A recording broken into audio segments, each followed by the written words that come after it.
¿Cuánto conocemos de los distintos problemas, trastornos neurológicos en los niños? ¿Cuáles son los más frecuentes? ¿Cómo abordarlos? ¿De qué manera asistir al médico y en qué momento? Le damos la bienvenida al doctor Mauricio Martín. Ya iba a nombrar al hermano, Mauricio Pedersoli, para hablar de este tema. ¿Qué tal, Mauricio? ¿Cómo estás? Bueno, muy buenos días para todos. Muchas gracias por la invitación. Bueno, uno de los temas como quizás, no sé si frecuentes, corregime vos, pero sí tiene que ver con esto de las convulsiones que se dan en los niños, que hay padres que ya lo tienen identificado y otros que, sorpresa, ¿no? Ante esa situación no saben cómo reaccionar. Sí, las convulsiones son muy, pero muy frecuentes en pediatría y me parece bueno para empezar a hablar del tema, tratar de definir qué son las convulsiones, ¿no? Sí. Primero, bueno, es algo muy frecuente y básicamente es una contracción muscular involuntaria, ¿no? Y una convulsión, mucha gente tiene asociado convulsión, epilepsia, ¿no? Pero no necesariamente un niño que tiene una convulsión es epiléptico. Por ejemplo, un niño puede tener una convulsión porque le bajó el azúcar en la sangre, o porque se golpeó la cabeza, o porque se intoxicó, o por fiebre, por ejemplo. Y no necesariamente es epiléptico, ¿no? Son cosas diferentes. El epiléptico es un niño que tiene convulsiones de forma frecuente, o digamos tiene una tendencia a tener convulsiones, pero la base de su convulsión es un problema eléctrico cerebral, ¿no? A diferencia de otro chico que, por ejemplo, le bajó el azúcar en la sangre o se golpeó la cabeza, que eso es otro mecanismo, es otra cosa, ¿no? Son cosas distintas, ¿no? Bien, sí, para marcar una diferencia es interesante porque es verdad que se ha escuchado que ante tantos episodios o que hacen convulsiones es un nene que tiene epilepsia y en realidad no necesariamente es así. Y a veces es más complejo todavía porque nos toca ver a veces pacientes con cuadros clínicos similares a una convulsión, pero en realidad el origen es más psicológico, psiquiátrico, que nosotros le decimos pseudocrisis. Más difícil todavía para diagnosticar. Claro. De hecho, hay muchos chicos medicados como epilépticos que en realidad no son. No es tan raro terminar sacándole la medicación a un paciente cuando se da cuenta que en realidad todo lo que le había pasado era más de tipo psicológico, psiquiátrico y era de otro origen. Eso es bastante complejo. Como muy fino, ¿no? Como muy fino, ¿no? Ahí está la importancia del interrogatorio. O, por ejemplo, hay otra situación muy frecuente en pediatría, los chicos que se desmayan. Típico, están en el colegio, en la fila, mucho tiempo, se desmayan, queda tirado en el piso y todos creen que quizás es una convulsión, ¿no? Y ahí empieza la importancia de lo que es el interrogatorio, ¿no? Preguntarle a la madre qué le pasó como para ir diferenciando. Por ejemplo, la diferencia entre una convulsión y un desmayo, ¿no? Un desmayo, que es algo más de tipo cardiológico, que se llaman síncopes vasovagales. El chico te cuenta otra historia diferente a las convulsiones. En general, te cuenta que ve borroso, que está mareado, pálido, y se desmaya con los ojos cerrados y se recupera rápido.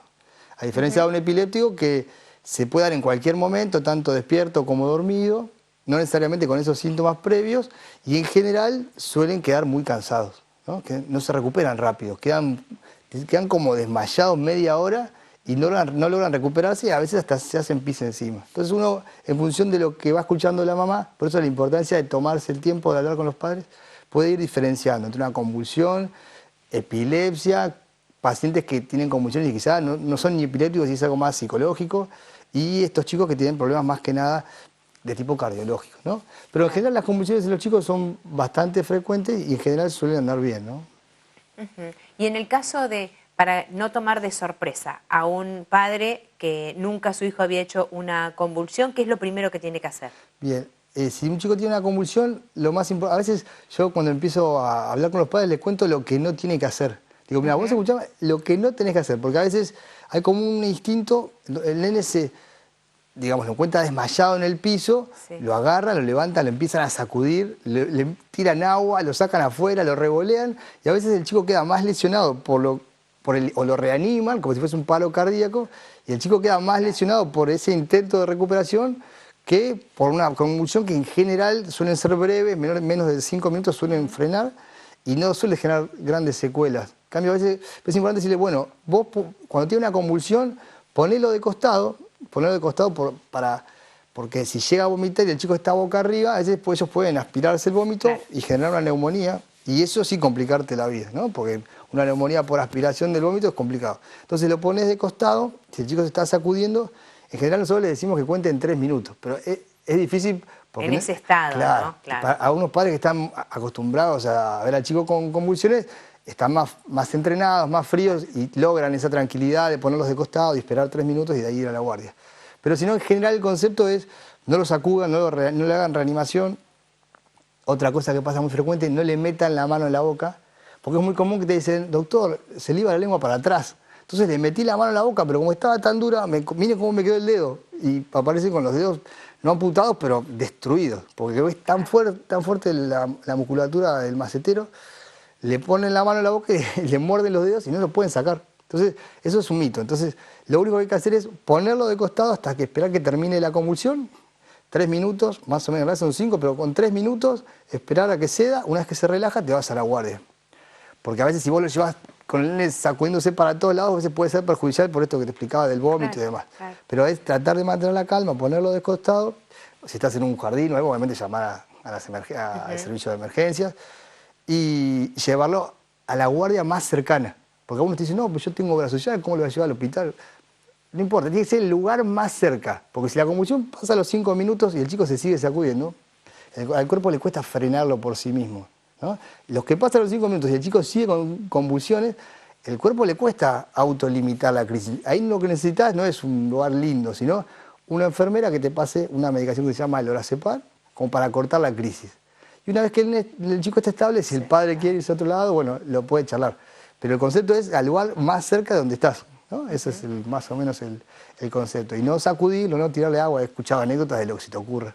No le tiran alcohol en la nariz o lo que te sale en el instinto. Sí, como primera reacción esto de se le bajó la presión. Tal cual. Y a veces, de hecho, hace poquito tenía un pacientito internado que sospechaban maltrato infantil. Porque claro, el padre era un bebé que había hecho una convulsión y lo sacudió tanto que le generó unas lesiones que se llama síndrome del niño sacudido. Lo sacude tanto que, claro, él terminó con lesiones por culpa de la sacudida. ¿Y cómo haces para explicarle después al pediatra? Te va a ir por el tipo de lesión te va a ir a preguntar.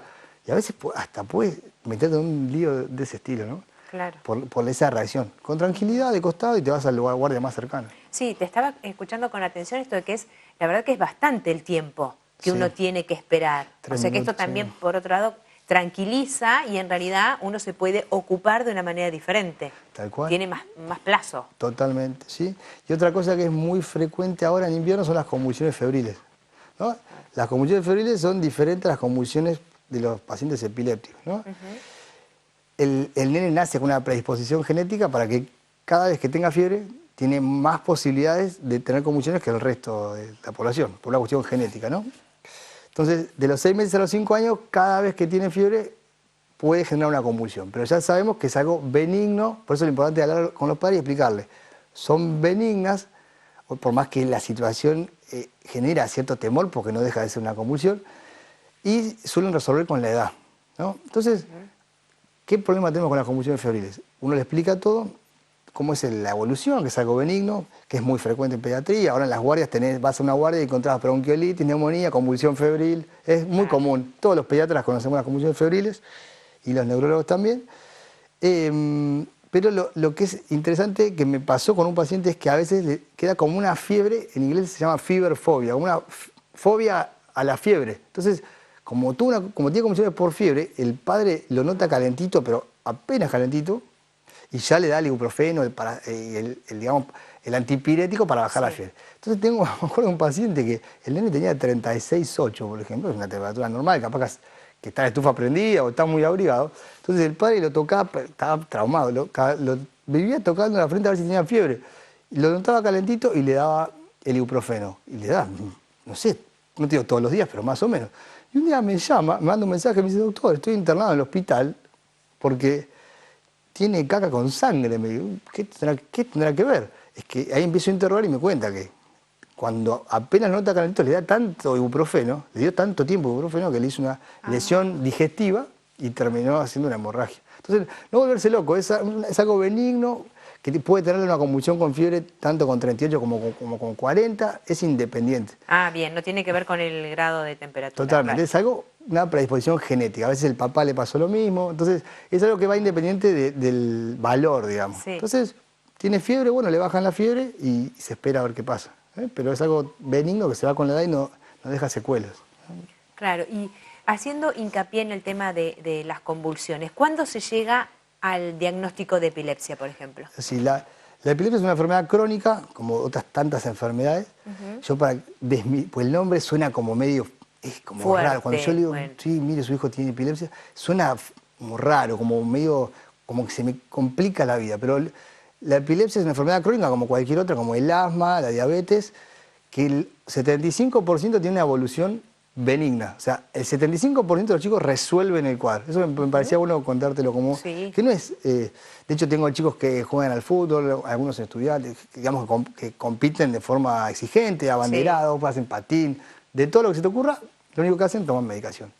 Una medicación todos los días, en general por 2 años. Pero la epilepsia es una enfermedad crónica que se caracteriza por tener convulsiones, se llaman crisis epilépticas, que se generan por un problema, se llama eléctrico, ¿no? Hay unas descargas neuronales que son patológicamente excesivas o sincrónicas que generan una manifestación clínica, ¿no? En general la gente conoce las convulsiones como las sacudidas y los ojos para atrás. Entonces dicen convulsión, se sacude y tira los ojos para atrás. Pero eso es una sola forma de convulsivar. Hay millones de formas de convulsivar. De hecho hay crisis epilépticas que son no convulsivas, que son súper frecuentes. Te lo cuento como para que la gente, más que nada las maestras... distancia, claro, ¿no? De diferencia. y estén atentas. Por ejemplo, vos podés ser epiléptico y no sacudirte y no hacer nada. Por ejemplo, un nene de primer grado, es un típico, el nene está, por ejemplo, está escribiendo, escribe, y de repente se desconecta y después sigue como si nada. 5 o 10 segundos desconectado, como que lo desenchufa. Se acercan, lo estimulan y el nene está totalmente desconectado. Eso se llama ausencias. Es un tipo de convulsión, es un tipo de crisis epiléptica que es no convulsiva. No hay ninguna contracción muscular involuntaria. El chico está sentado escribiendo y se toca la nariz, parpadea y sigue como si nada. Capaz tiene 20, 30 por día y le empieza a ir mal en el colegio. Entonces viene la derivación, paciente con trastorno de aprendizaje. Y se quejan porque no presta atención. La mamá te dice, yo me pongo a estudiar con él y cuando estamos escribiendo se queda como tildado, me dice, no sé qué le pasa, no le interesa nada. Bueno, y quizás... Claro, las lagunas, claro, ¿no? Las famosas lagunas. Totalmente. Claro. Y quizás es un nene que tiene epilepsia, que tiene ausencia, se medica con una medicación, andan siempre muy bien y te cambia la vida. Porque se te va el problema directamente, ¿no? Y algo que tienen estos chicos, este tipo de convulsiones, que vos tenés estas manifestaciones clínicas y un estudio que se llama electroencefalograma. Como existe el electrocardiograma, existe uno que se llama electroencefalograma, que le pegan unos cablecitos en la cabeza. Sí. Estos chicos epilépticos, a diferencia de una convulsión febril, cuando le haces el estudio, en un momento esa actividad eléctrica hace como una formita que se llaman ondas agudas, tienen un dibujito específico que te muestra la alteración eléctrica y te confirma el diagnóstico. Que en realidad no es por fiebre ni porque se golpeó, sino porque hay algo eléctrico en su cerebro que no funciona adecuadamente. Como en cardiología existen las arritmias, algún problema eléctrico cardiológico, en el cerebro pasa algo, si bien es otro mecanismo, pero similar, ¿no? Entonces es porque hay algo eléctrico que no funciona bien. Cuando esas descargas en las redes neuronales son de los 2 hemisferios, se llaman generalizadas, como esas sacudidas. Pero vos podés tener convulsiones que por descargas en redes neuronales de un solo lugar, y el chico, yo puedo estar hablando con vos y vos me podés decir, doctor, se le está moviendo la mano al nene. Entonces vos le agarrás la mano, esto es algo importante para la práctica. Si empieza a hacer algo raro, hay que agarrarle la mano, si se sigue moviendo es una convulsión, ¿no? El chico está conectado, le está diciendo, mamá, se me mueve la mano. O sea, vos podés tener una convulsión y estar conectado. Y estar, claro, consciente igual. Focales sin compromiso de la conciencia, ¿no? Entonces es muy amplio, ¿no? Cualquier conducta extraña puede ser una convulsión. Ahí tengo anécdotas de lo que se te ocurra. Hasta sentir un olor raro puede ser una convulsión.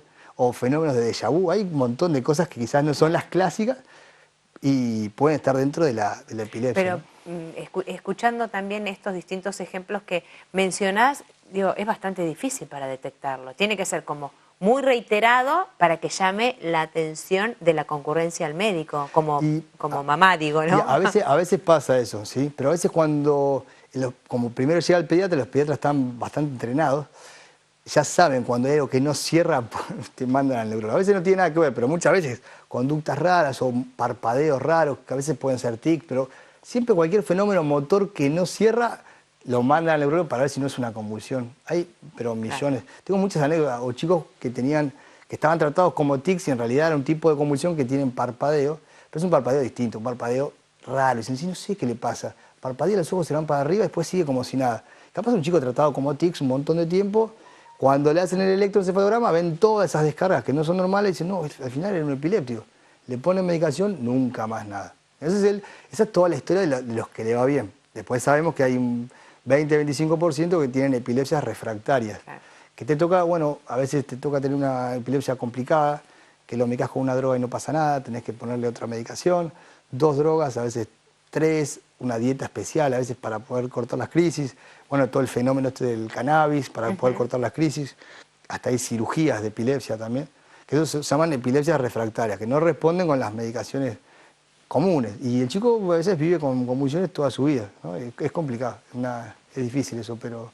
Entre un 20 y un 25% aproximadamente. Sí, les va mal y tienen ese tipo. Generalmente a veces pueden ser causas genéticas o a veces son chicos que ya vienen con alguna lesión estructural. Por ejemplo, la madre tuvo un embarazo complicadísimo, en algún momento sufrió ese cerebro, nace ya con alguna lesión en el cerebro y en algún momento de su vida empiezan las convulsiones.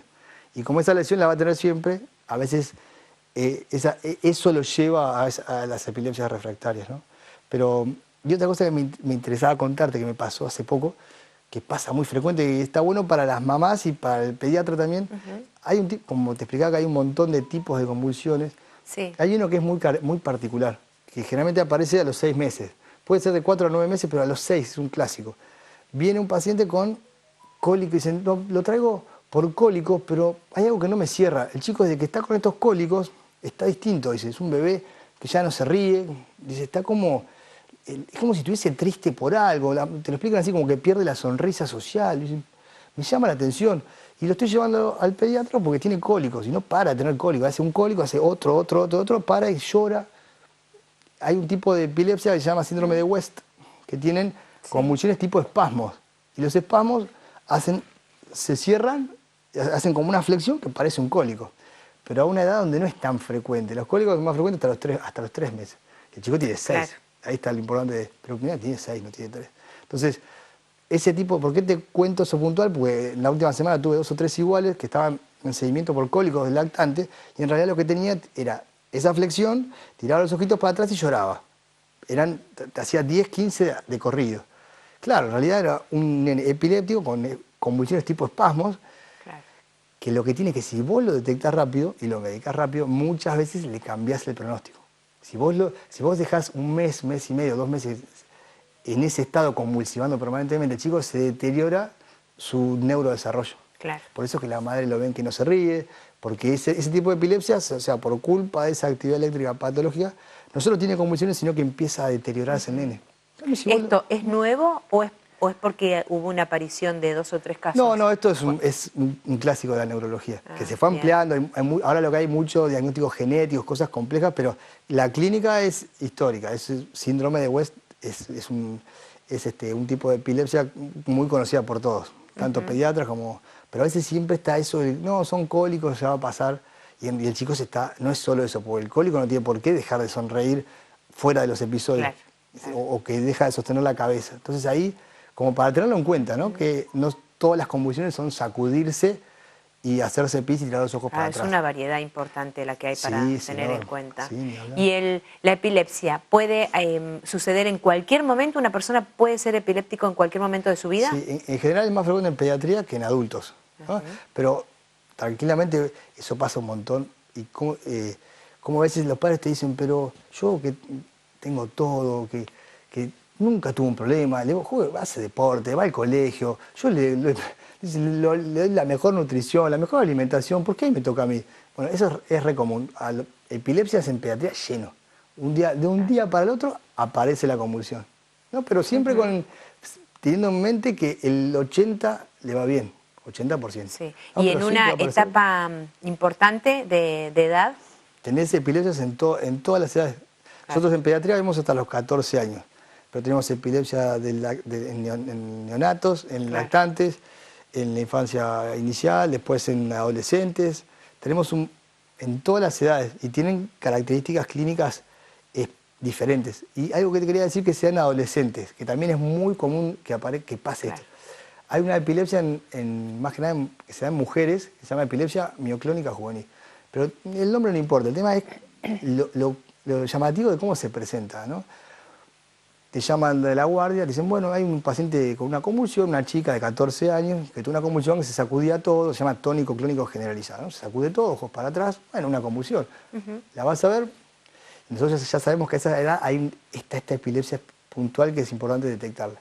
Cuando la vas a interrogar bueno, en este caso el paciente es grande, así que puedes hablar con la paciente, con la mamá, te dicen, no, doctor, la verdad que vos le preguntás, por casualidad, a la mañana, dicen, cuando te levantás, ¿puede ser que se te caigan las cosas de la mano? Sí, vos sabés que sí, no sé, porque es medio torpe. Y vos le preguntás, eso te dice la madre, y vos le preguntás a la chica, ella es grande, y te dice, no, pero yo no lo hago a propósito, yo me levanto a la mañana y se me caen las cosas de la mano. Por ejemplo, me estoy peinando y el peine sale volando, o estoy tomando un café y se me ha caído la taza un montón de veces. Y de hecho mis compañeras en el colegio, a veces yo estoy escribiendo y sale volando el lápiz. Y me preguntan qué me pasa y yo le digo que no sé. Que involuntario, ¿no? Involuntario, yo, qué raro. Bueno, eso es otro tipo de convulsión que se llama mioclonías, que es una sacudida muscular brusca. Entonces, claro, agarras algo, ¡pum! Y cuando te da, muchas veces, a veces cuando puedes interrogar mejor, te das cuenta en esa etapa. Te consultan por temblores o algo raro y te das cuenta que es este tipo de epilepsia y lo puedes medicar y evitar esa convulsión generalizada. Mauricio, pero ¿y cuál es la causa de eso? Genética. Genética. Vos haces una resonancia, no encontrás nada. Haces un estudio de sangre, no encontrás nada. Pero cuando haces el estudio del sueño o el electroencefalograma, encontrás esas descargas eléctricas patológicas que generan esa manifestación clínica. ¿Y que pueden haber estado siempre o haber aparecido en ese momento? No, claro, las dos posibilidades. Pero en estos casos, en general, suelen tener, en los meses previos, ya vienen con estas caídas de cosas, se me cayó el celular, se me cayó la taza de café, se me cayó el peine, que también son convulsiones, y muchas veces se subestiman porque es lógico que no tienen por qué saber que existe eso, ¿no? Claro. Pero en general sí podés estar hablando conmigo y tener una convulsión, o tener una historia previa de fenómenos que no sabían de dónde venían y dicen, uy, sí, eso que tenía, que no sabíamos de dónde venía, también eran convulsiones y no nos dimos cuenta. Eso puede pasar, no es tan raro. Y estaría toda la mañana. Gracias, Mauricio, muy interesante. Como siempre, un placer. Bueno, muchas gracias por la invitación. Hacemos una pausa breve, ya venimos.